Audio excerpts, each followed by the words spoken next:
and I didn't. Survey has been done. Brian Fisher, my name, program is Focal Point. Here is our useless information data point for the day. There was a study commissioned by QSR Magazine, and they went out and they examined all the fast food joints in America. Which one offers you the shortest time in the drive-thru? Which one of them gets your food to you the quickest?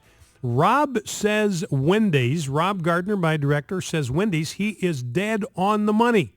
Number one in the drive-thru derby is Wendy's. They can dish out the food to you in 129.75 seconds on average. So you place your order 2 minutes and 9 seconds later, you've got your food. That's 40 seconds less than the national average, and that's 20 seconds faster than its closest competitor. Burger King, by the way, came in dead last, 201.33 seconds. That's over 3 minutes and 20 seconds to get your food. That's well over a minute longer than Wendy's.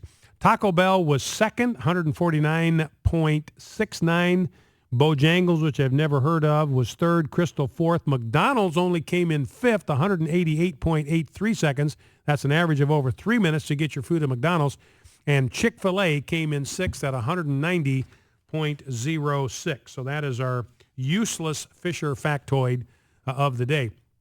One other item, we've talked about this Obamacare thing frequently, but what a lot of people don't realize, and this is what Obama and his folks fail to realize, is that businesses are not static. In other words, if you make rules that are arbitrary, businesses are going to adapt to that. They're going to adjust to that. They might change their behavior. And this is something that the Obama people, that liberals never take into account.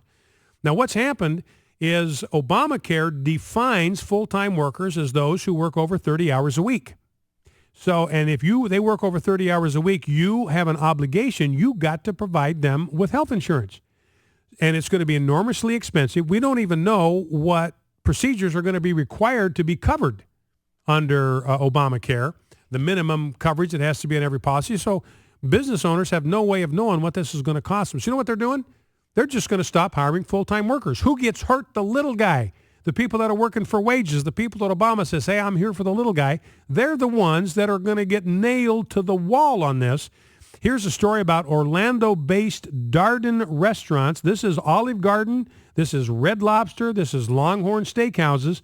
So this is going to affect the people that work, the cooks, the hostesses, the waitresses, the busboys. All of them are going to be affected by this. And they are making staffing changes to cut employee hours down to a maximum of 28 hours a week. Why? So they don't get stuck with the draconian cost that President Obama and Obamacare will impose on them. So what does that mean? And now they're just road testing it, so maybe they will, maybe they won't.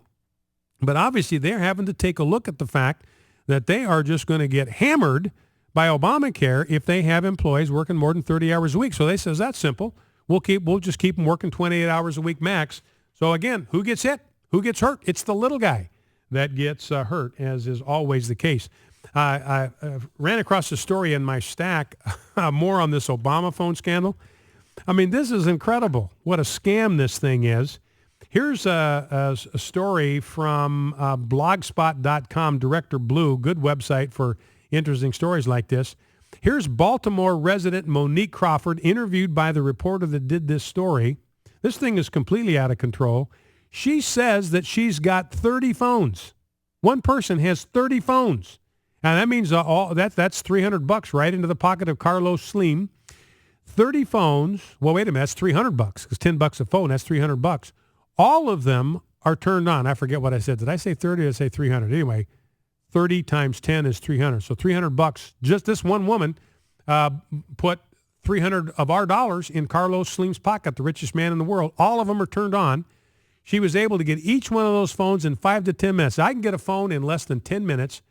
And in Baltimore alone, this is where this story was done, the number of ObamaPhone subscribers has gone from 6,000 in 2008. So you think maybe back in 2008 when Bush was still the president, maybe this program was working like it was supposed to. Emergency phones for low-income people. Maybe it was actually doing what it was designed to do. Again, not a proper role of government, but it was at least limited. Now, in 2011, under Barack Obama, there are 231,000 people with these Obama Carlos Slim phones, from 6,000 to 231,000 in 3 years. And this guy says some of these people will stand in line for these phones, get their free phone. Carlos, here's your $10 for this phone. And then they turn right around and they sell these phones to drug dealers. Now, we're paying for that. Next time you get a phone statement, look at your cell phone bill, look at your bill, and it'll have a line on there, universal access fee. Universal access fee, that's the money that you are paying to stick $10 a phone into the wallet of the richest man in the world, and the president of his company, a big time Democrat, Obama donor. So that is the latest on that. 888-589-8840 if you want to join us here in the last segment, 888-589-8840. Here is Eric Nordstrom. This guy, this is clip 7, Rob. He was an ex-embassy security officer in Libya, one of the really good guys. And listen to what he says at the very sobering thing at the end of this statement, where he says, I'm speaking as a security officer in Libya, boots on the ground. I had a responsibility to provide security. And he says at the end of this statement, where the real enemy to the security of American diplomatic personnel comes from. It's very sobering, very striking. Let's listen. If I could add to that, it was, I told the same regional director in a telephone call in Benghazi after he contacted me when I asked for 12 agents. His response to that was, you're asking for the sun, moon, and the stars. And my response to him, his name's Jim, I said, Jim, you know what makes most frustrating about this assignment? It's not the hardships, it's not the gunfire, it's not the threats. It's dealing and fighting against the people, programs, and personnel who are supposed to be supporting me.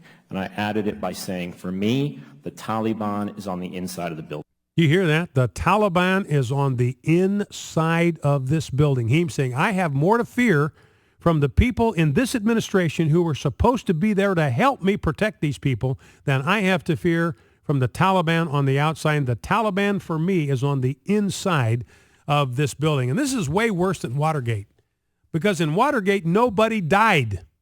We have 4 dead people with Benghazi Gate.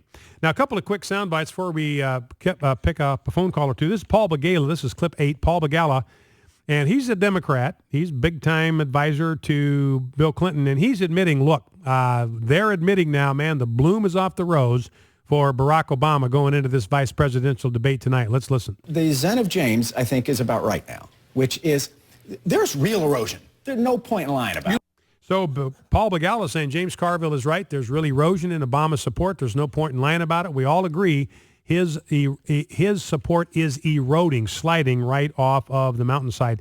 Now, here is Barack Obama, clip 9, explaining why he lost the first debate. Now, what this means, you listen to what he says, what this means is we are going to see Obama being mean for the rest of this campaign. That's what this means. Let's listen. Well, 2 things. I mean, the debate, I think it's fair to say I was just too polite, because, it's hard to sometimes just keep on saying what you're saying isn't true. It gets repetitive. But the good news is that's just the first one. Governor Romney put forward a whole bunch of stuff that either involved him running away from positions that he had taken or doubling down on things like Medicare vouchers that are going to hurt him long term.